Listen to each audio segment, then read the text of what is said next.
Il s'injecte du venin de serpent depuis 10 ans au point de devenir immunisé et aujourd'hui, son sang pourrait sauver des vies. On pensait que se remettre d'un accouchement ne prendrait que quelques semaines, mais le corps met au moins 1 an et demi à s'en remettre. Une nouvelle couleur vient d'être créée, elle n'existe nulle part dans la nature, vous ne pourrez jamais la voir, mais on sait quand même qu'elle existe. Et enfin, on vous lance un défi à la maison, on vous propose de découvrir un objet mystérieux qui fait l'objet d'une actualité. On va vous donner 3 indices pour le découvrir et le premier arrive dans quelques secondes. Bonjour Thomas. Bonjour Viviane, comment ça va ? Ça va très bien, écoute, je suis ravie de t'accueillir, que l'on inaugure le nom de l'émission qui a enfin un nom après 6 éditions. Cela s'appelle Avec des si. Donc on vous souhaite la bienvenue dans cette émission d'actualité scientifique avec des si. Absolument, et on démarre avec l'objet du jour. Le premier indice, on cherche un objet qui pourrait révolutionner le quotidien de nombreuses personnes dans le monde. On vous laisse réfléchir, on va parler de cette actualité en tout dernier. Et on démarre avec l'actualité wow, avec une histoire absolument incroyable à la croisée d'expérimentation extrême et d'innovation médicale. Pendant des décennies, un homme s'est injecté volontairement le venin des serpents les plus mortels du monde. Pas une fois, pas 2 fois, peut-être 700 fois. Et cet homme, c'est Tim Fried, un mécanicien américain passionné de serpents. Clairement, il faut avoir un minimum de passion pour vouloir se faire mordre volontairement. Je sais pas si c'est le mot passion que j'aurais choisi, mais oui, d'accord. En tout cas, il a commencé en 2001, non pas par inconscience pure et dure, mais dans une tentative radicale de s'immuniser contre les morsures potentielles de sa grosse collection de reptiles venimeux. On parle de cobras, mamba, taipan. Bref, il s'est dit que au lieu de stocker des antivenins coûteux et spécifiques pour chacune des espèces, pourquoi pas s'entraîner à se défendre, à défendre son corps directement. Oui, pourquoi pas. Et le plus surprenant, c'est que ça semble avoir marché. Après s'être injecté 700 fois du venin, il a survécu à plus de 200 morsures, la plupart volontaires d'ailleurs, pour prouver l'efficacité de sa méthode. Et son sang, qu'on pourrait qualifier de hors norme, je pense que c'est pas mal le bon mot pour le qualifier, a attiré l'attention de certains scientifiques qui ont décidé d'isoler les anticorps de son sang et de créer un cocktail antivenin expérimental. Oui, alors attention par contre, parce que ce cocktail, donc cet antivenin, a été testé uniquement sur des souris, donc on est loin des humains, et ils ont utilisé des doses de venin qui sont peut-être considérées un peu faibles. Donc il nous faudra d'autres études avant de tirer des conclusions trop rapidement, évidemment. Mais on est quand même sur une découverte qui pourrait aujourd'hui révolutionner le traitement des morsures de serpents, qui sont responsables, et là le chiffre m'a vraiment surprise, mais de 137 000 morts par an dans le monde. On fait une petite parenthèse aussi avec Indiana Jones, qui aurait probablement adoré cette nouvelle, lui qui déteste tant les serpents, on se rappelle dans les films et son histoire d'Indiana Jones, bref. L'étude a été publiée dans le journal Cell par des chercheurs d'une compagnie de biotechnologie en Californie. Et ce qui est important de comprendre et de retenir, Viviane, c'est que même s'il existe des centaines d'espèces de serpents venimeux, en fait leur toxine dans leur venin appartient seulement à un groupe limité, à une catégorisation, une classe limitée. On considère qu'il y en a une dizaine au total, selon la littérature de classe. L'objectif aujourd'hui, c'est de réussir à développer des anticorps qui vont être capables de contrer les venins de plusieurs, voire même de différents types de venins. Et en fait, en entendant parler de Tim Field dans les médias, les scientifiques se sont dit la bonne personne qui serait capable de pouvoir développer ces anticorps universels, ce serait probablement lui. Et justement, pour lui prélever un peu de sang, ils ont dû obtenir toutes les autorisations nécessaires ainsi que le consentement éclairé de ce monsieur, ce qui n'a pas dû être compliqué à avoir. Une prise de sang, je pense qu'il est capable de gérer après 700 injections de venin. Et à partir de son sang, ils ont isolé des milliards d'anticorps issus de sa mémoire immunitaire à lui et ils ont identifié 2 anticorps particulièrement prometteurs, l'un ciblant les neurotoxines dites longues et l'autre ciblant les neurotoxines dites courtes, qui sont présentes dans le vin de nombreux serpents de la famille des Elapidae, comme les cobras. Et pour booster l'efficacité de leur antivenin, ils ont ajouté un 3e composant que je vais écrire à l'écran parce que je ne m'aventurerai pas à le prononcer, qui est un médicament déjà existant qui inhibe une autre classe de toxines qui est présente aussi dans les venins. Et les résultats sont assez surprenant. Ce cocktail dont tu décris avec les 3 différentes composantes a été testé chez des souris et il a permis d'offrir une protection complète contre les venins des 19 espèces les plus dangereuses au monde. Ça inclut les cobras par exemple ou le taipan côtier. Et pour les 6 autres espèces testées, le traitement a significativement prolongé la survie des souris. Et là, l'avantage majeur, au-delà de cette large couverture, c'est que ces anticorps sont dérivés d'un humain. Parce que les antivenins actuels, en fait, ils sont produits en immunisant des animaux comme des chevaux et des moutons. Et donc, l'injection de ces anticorps-là peut provoquer de graves réactions allergiques chez l'humain, justement. directement, ce qui limite leur usage en dehors des hôpitaux bien équipés, évidemment. Et donc, des anticorps qui ont été produits par l'humain directement, comme ceux de Tim Fried, ça pourrait éliminer, du moins même, le risque. Exactement. Puis l'objectif ultime des chercheurs, c'est de réussir à aboutir à un antivenin universel qu'on pourrait utiliser même si on ne sait pas l'identité exacte du serpent. En général, il mord et après il s'en va, puis il s'en va dans les bois. Alors bien sûr... C'est une bonne description d'un serpent, mais pour l'espèce, pour la localiser, l'identifier, c'est peut-être un peu plus difficile. C'est pas le meilleur. Alors bien sûr, il reste encore beaucoup de chemin à parcourir. Ce cocktail ne fonctionne pas encore pour l'instant contre les venins de vipères qui s'attaquent un petit peu différemment. Et puis il nous faut des tests plus grands sur des animaux plus grands que des petites souris. Là on parle actuellement de faire des tests sur des chiens victimes de morsures, notamment en Australie. Toujours en Australie. Évidemment, dans tout ça, il y a quelques questionnements à propos de cette innovation. La question du coût, d'abord. Est-ce que produire ces anticorps à grande échelle, ce sera économiquement viable? Première question, le nerf de la guerre, comme toujours. Et surtout, pour les régions pauvres où les morsures sont les plus fréquentes. Donc là, le coût économique va vraiment avoir un impact. Exactement. Puis il y a aussi un enjeu éthique qu'on a un petit peu mentionné entre les lignes depuis tout à l'heure.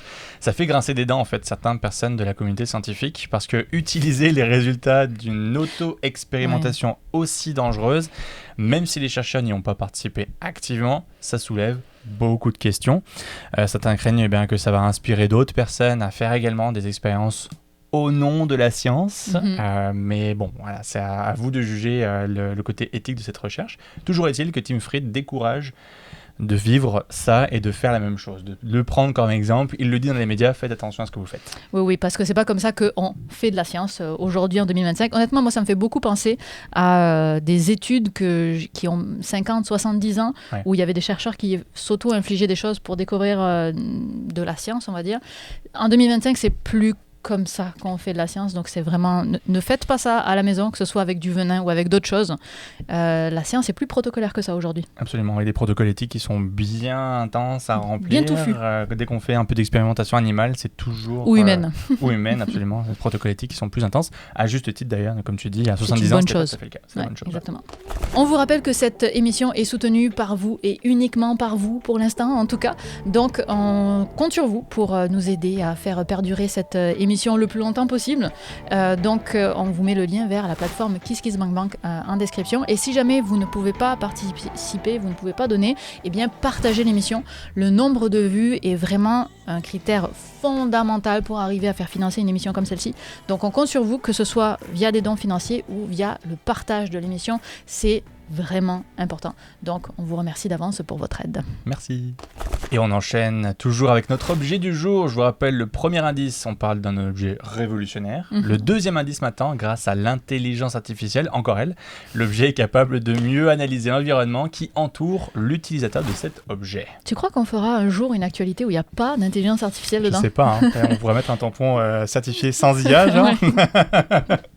Pas sûr, c'est tellement présent dans l'actualité. C'est le moment. Difficile d'y échapper. On peut pas.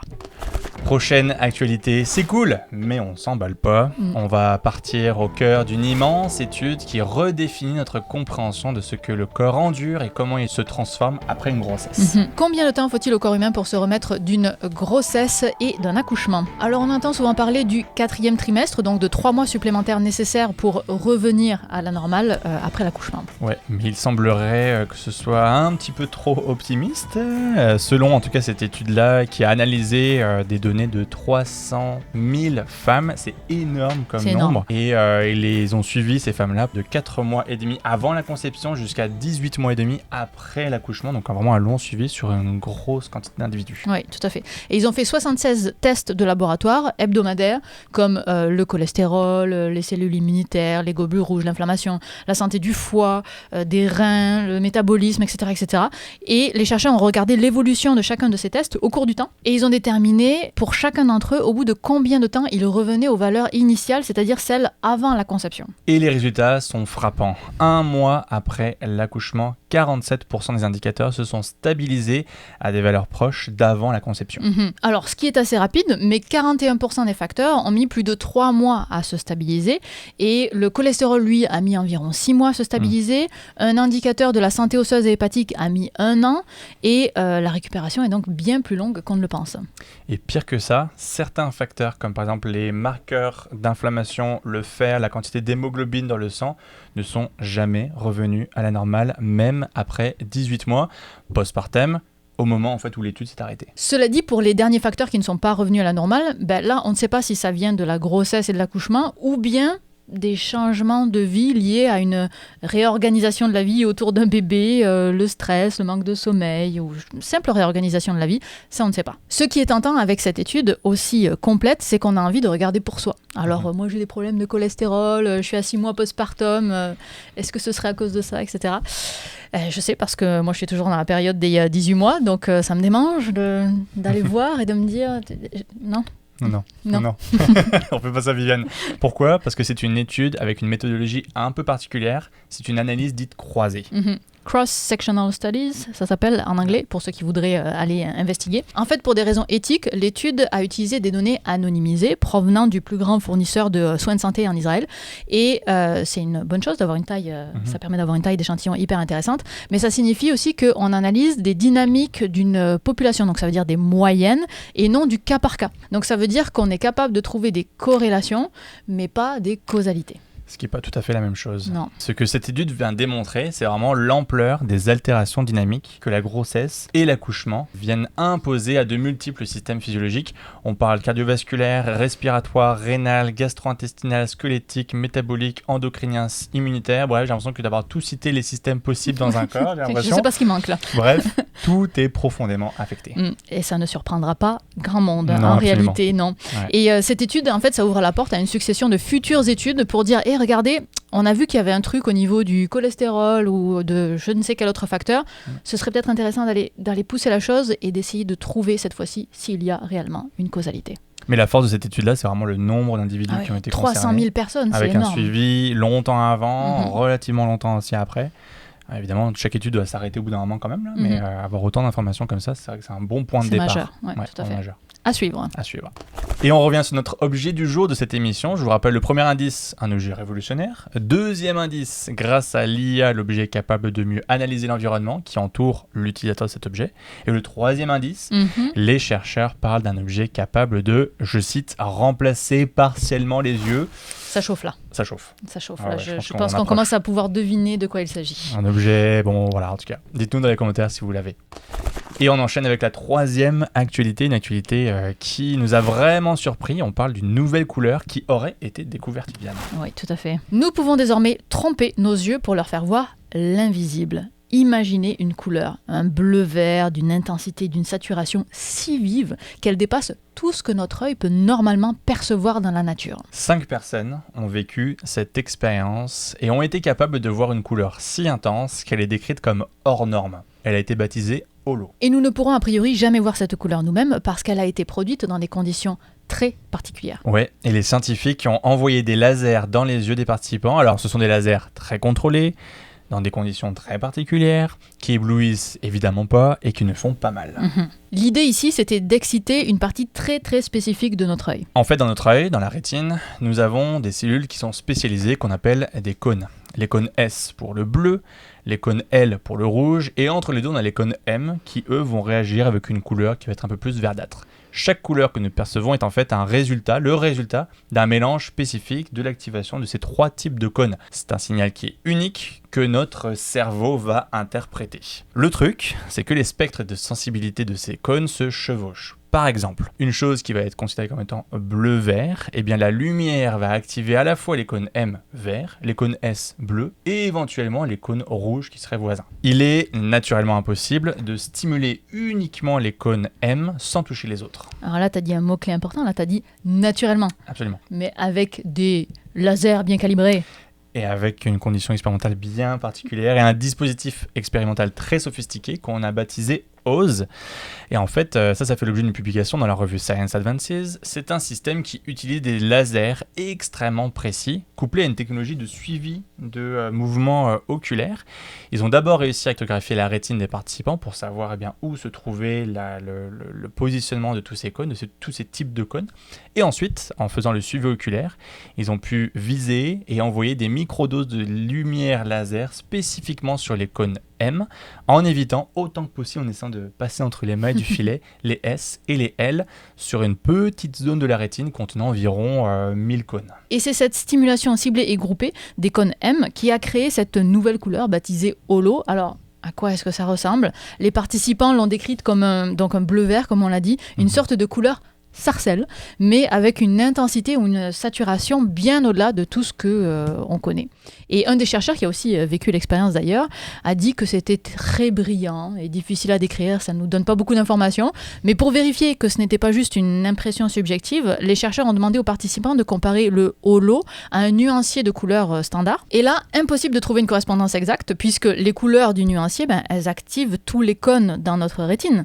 Donc ils ont dû délaver un petit peu la couleur holo en y ajoutant de la lumière blanche pour pouvoir se rapprocher de la couleur naturelle la plus proche. C'est une sorte de sarcelle intense. Et cette couleur perçue semble donc être plus saturée que n'importe quelle autre couleur du spectre visible normal, mais on ne peut pas vous montrer d'image par définition. Puis le mot sarcelle, c'est un mot que je ne connaissais pas. Non, moi non plus. Je n'ai jamais entendu parler de mot sarcelle. Là, mais ça prouve peut-être que on n'est pas des designers d'intérieur ou des créateurs de mode ou des dessinateurs et dessinatrices. Parce que j'ai vu que vous connaissez à la maison le mot sarcelle, mais nous, en tout cas, on l'a appris. On l'a appris, écoute.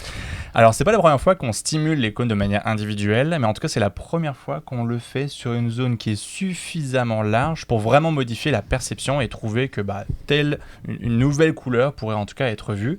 Alors, même si la visée n'était pas parfaite, même si on a quand même un petit peu touché d'autres cônes S et L ici ou là, la couleur perçue était quand même plus intense que tout ce que les participants ont réellement vu. Alors, au-delà de la prouesse technique et de la curiosité scientifique qu'on a là-dessus, une piste très intéressante d'application, évidemment, ça concerne le daltonisme, notamment la forme la plus courante de daltonisme où les gens confondent le rouge et le vert. Et cette confusion vient souvent du fait que leurs cônes M, donc vert et L rouge, réagissent à des lumières trop similaires. Et donc là, l'idée, ce serait d'utiliser ce système laser pour stimuler plus sélectivement l'un ou l'autre type de cône et ainsi peut-être un jour permettre à ces personnes de distinguer plus de nuances. Alors bien sûr, on en est encore hyper loin, c'est beaucoup plus de la recherche fondamentale. La technologie est complexe et limitée à quelques laboratoires, à une petite zone de vision, etc. C'est donc une actualité wow, mais vraiment, faut pas s'emballer tout de suite. Mais c'est une porte ouverte, assez fascinante sur l'étude de la perception et potentiellement sur l'augmentation de nos capacités visuelles. Exactement, puis c'est bon de le rappeler, le fait de voir cette couleur impossible, en fait, ça nous rappelle que notre cerveau interprète le monde qui nous entoure et que c'est basé sur les signaux qu'il perçoit et que finalement c'est notre cerveau qui va interpréter tout ce qu'il peut voir autour de lui. On se rappelle aussi que la science peut jouer avec ces signaux pour nous montrer éventuellement l'invisible. On est clairement dans une recherche très très fondamentale. C'est important de comprendre comment notre corps fonctionne, comment notre interaction avec l'environnement fonctionne. C'est la base, c'est la recherche fondamentale, c'est ce qui permet de savoir comment on vit tout simplement. Tout simplement. C'est le moment de révéler notre actualité mystère. Absolument, on enchaîne. Puis je vous rappelle les 3 indices. Le premier, objet révolutionnaire. Le deuxième, l'IA nous permet de mieux analyser l'environnement. Et le troisième indice, mine de rien, c'est quand même un gros indice qui vous a bien amené vers la piste. On cherchait un objet capable de remplacer partiellement les yeux. Souvenez-vous, le mois dernier, on avait discuté d'une technologie pour prononcer de vive voix les pensées d'une personne qui avait perdu la parole, justement. Anne, je m'en souviens de son petit nom. Et là, on parle du sens de la vue, donc on change de sens et c'est l'objet du jour. Une technologie qui pourrait bien changer la vie de millions de personnes. Imagine, Viviane, pouvoir, je cite, remplacer partiellement les yeux. Je te parle d'un nouveau système utilisant des caméras boostées à l'IA pour aider les personnes malvoyantes à naviguer dans leur environnement. C'est un prototype de paire de lunettes équipé d'une caméra qui filme en direct l'environnement. Et au cœur de l'analyse, c'est donc de l'IA. Il y a un minuscule ordinateur qui analyse ces images en temps réel grâce à des algorithmes qui sont entraînés à détecter les obstacles comme les murs, les meubles, les portes, que sais-je, aussi la présence d'autres personnes aussi. Alors comment l'utilisateur est-il guidé ? Eh bien par des signaux audio. Toutes les 250 millisecondes, le système émet un bip dans l'écouteur droit ou gauche pour indiquer la direction à prendre. En plus de ça, on a des patchs sur les poignets des porteurs de ces lunettes qui va vibrer à l'approche d'un obstacle ou simplement pour saisir un objet. Alors les premiers tests sont très encourageants. On a une étude dont on vous parle ici qui a été menée sur une vingtaine de personnes malvoyantes et ils ont pu démontrer une amélioration de 25% de la distance parcourue et du temps de navigation dans un labyrinthe de 25 mètres de long par rapport rapport à l'utilisation d'une canne classique. Et l'équipe a même testé le dispositif dans des situations réelles, donc comme marcher dans une rue en ville ou traverser une salle de conférence encombrée. Absolument. Alors bien sûr, comme le soulignent les experts dans l'étude, c'est ce qu'on appelle une preuve de concept. Ça veut dire quoi ? Ça veut dire qu'il va falloir le tester sur plus de personnes, avec différents âges, différentes conditions, et surtout faire en sorte que le dispositif devienne fiable et sûr. Donc on est vraiment au début de cette expérimentation-là. L'équipe travaille également aussi à essayer de miniaturiser encore plus le procédé, le protocole, le prototype, pour éventuellement créer une lentille qu'on pourrait directement mettre sur l'œil, pour vraiment le rendre invisible. Là on est purement dans la série Black Mirror, là. Vous nous direz dans les commentaires ce que vous en pensez, mais moi j'y pense. J'ai pas vu, mais en tout cas moi je pense à de la science-fiction, là, c'est sûr. 100% on est là-dessus. L'objectif vraiment final, c'est de faire en sorte que les gens se sentent à l'aise de pouvoir l'utiliser au quotidien, de ne pas vraiment montrer aux gens qu'on a une grosse paire de lunettes ou quoi, ou en tout cas de rendre ça le plus facile d'utilisation. Est-ce que tu me permets, je peux être un peu sarcastique ? Oui, absolument. J'ai l'impression qu'on essaie de développer une technologie alors que notre cerveau est déjà capable de résoudre ce problème. Peut-être. Je vous explique pourquoi je dis ça. J'avais travaillé un jour sur un plateau de télévision et puis on avait un sujet sur l'écolocation humaine, écolocalisation humaine peut-être en français. En fait, c'est une personne aveugle, malvoyante, qui était venue sur le plateau, qui nous avait expliqué sa technique. Et puis j'avais lu des études, hein, c'est pas juste une personne. Et il est capable de faire un son avec sa bouche. Je ne sais pas bien le faire, mais c'est une sorte un clic qui va être envoyé dans l'espace, évidemment, qui va résonner. Et avec cet écho-là, il est capable de se déplacer. Et on a même, en tout cas, au moins une personne qui est capable de faire du vélo alors qu'il est complètement aveugle grâce à cette technique-là. Et il y a des formations qui permettent aux personnes malvoyantes de développer cette compétence-là, parce que c'est vraiment une compétence à apprendre à notre cerveau. Donc je pense que c'est une technique qui n'a pas forcément besoin d'une technologie comme solution. Donc la personne pédale et en même temps elle fait clic toutes les quelques secondes. Alors c'est sûr que c'est audible, contrairement probablement à la technologie qui est présentée ici, où c'est probablement dans un spectre sonore qui n'est pas accessible à l'humain. Mais clic, et puis il est capable de repérer tout ce qu'il y a autour de lui. Incroyable. C'était très impressionnant. Écolocation humaine, si jamais ça vous intéresse. On vous met une référence en bleu ? Oui, tout à fait. Parfait. Une petite référence. Excellent. En tout cas, on garde un œil sur cette actualité-là, Viviane. On a failli la couper celle-là, mais on la garde quand même. On la garde quand même. On espère que cette édition vous a plu. N'hésitez pas à nous donner vos commentaires. Figurez-vous qu'on a changé 2 choses dans la façon de faire l'émission aujourd'hui. Saurez-vous les trouver ? Il y en a une qui est particulièrement évidente. Est-ce que vous saurez trouver la deuxième ? On compte sur vous pour partager cette émission, nous soutenir si jamais vous en avez les moyens. Et puis on voudrait aussi remercier Aurélien qui s'est proposé pour nous aider pour cette édition. C'est lui qui est allé chercher tous les visuels pour cette vidéo, qui a permis d'accélérer le montage. Donc merci à lui pour son coup de main. On vous laisse avec 3 choses à aller voir. La dernière vidéo de Syllabus qui parle de pollen. Absolument, notre dernière émission d'actualité scientifique, où on avait discuté de Anne, qui avait une bonne mémoire tantôt, Anne et puis son type d'implant cérébral pour retrouver la voix.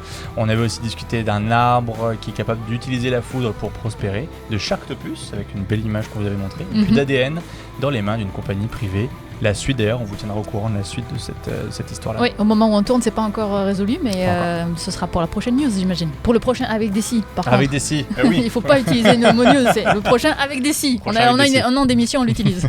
Et bien sûr, 3 matins par semaine, venez voir les lives d'actualité scientifique sur Twitch de Thomas, sur sa chaîne Science à la carte. Absolument. On vous remercie.